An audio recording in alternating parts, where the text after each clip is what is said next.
আমি রোগী নিয়ে আসছি ডুমুরিয়া থেকে, পরের বার আগে থেকে আমার ভ্যানে নাম নেই। অন্যের উপকার করতে গিয়ে নিজের একমাত্র শেষ সম্বল হারালেন এক ভ্যান চালক। মুমূর্ষু এক রোগীকে হাসপাতালে পৌঁছে দিতে নিজের ভ্যান নিয়ে ছুটে এসেছিলেন তিনি। রোগীর শ্বাস তখন অনিয়মিত, সময় তখন সবচাইতে বড় শত্রু। ভ্যানটা রেখেই রোগীকে জরুরি বিভাগে নিয়ে গেলেন, কারণ তখন ভ্যান নয়, মানুষের জীবনটাই ছিল জরুরি। কিন্তু কিছুক্ষণ পর ফিরে এসে যে দৃশ্যটা তিনি দেখলেন, সেটা কোনো দুঃস্বপ্ন নয়, নিষ্ঠুর বাস্তবতা। ভ্যান নেই, চারিদিকে তাকালেন, দৌড়ে এদিক ওদিক খুঁজলেন, কিন্তু না, ভ্যান আর নেই। ছেলেটি তখন হাও মাও করে কাঁদছে। আর কান্না তো শুধু কান্না নয়, তার চোখের পানি যেন সাক্ষ্য দেয় এই ভ্যানটাই ছিল তার বেঁচে থাকার শেষ ভরসা।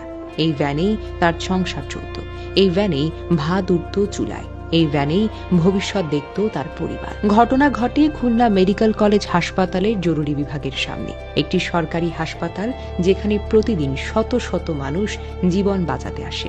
ভ্যান চালক জানান, মানুষটার অবস্থা খুব খারাপ ছিল, দেরি করলে হয়তো প্রাণটাই চলে যেত। তাই ভ্যানটা রেখে দ্রুত রোগীকে ভেতরে নিয়ে যায়। ফিরে এসে দেখি আমার সব শেষ। ভুক্তভোগী ভ্যান চালক আরো বলেন, এই ভ্যান ছিল তার পরিবারের একমাত্র উপার্জনের মাধ্যম। এখন ভ্যান হারিয়ে তিনি সম্পূর্ণ অসহায় হয়ে পড়েছেন। হাসপাতালে সিসি ক্যামেরা আছে, কিন্তু সেগুলো নষ্ট, কাজ করে না। প্রশ্ন উঠে আসে, এই ব্যর্থতাগুলো কার?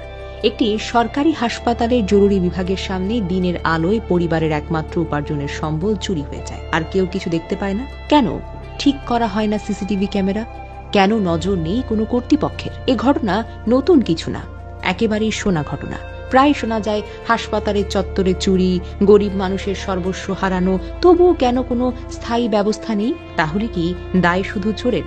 না না না, দায় তাদেরও যারা দায়িত্ব থেকেও দায়িত্ব পালন করে না। এই প্রশ্নগুলো আজ একজন ভ্যান চালকের চোখের পানিতে ভেসে উঠেছে। ঘটনার ভিডিওটি যখন ভাইরাল হয়, তখন সামনে আসছেন হুসাইন নামের এক মানবিক পুলিশ সদস্য। তিনি আশ্বাস দিয়েছেন ভ্যান চালককে নতুন একটি ভ্যান কিনে দিবে। এই মানবিকতা আসলেই প্রশংসনীয়, এই উদ্যোগ প্রশংসার যোগ্য। কিন্তু প্রশ্নটা এখানেই থেমে যায় না। এভাবে আর কতকাল? প্রতিবার কি ভাইরাল না হলে কেউ শুনবে না? প্রতিবার কি একজন গরিব মানুষকে নিঃস্ব হতেই হবে? তারপর দান, সহায়তা এগুলো বাঁচবে?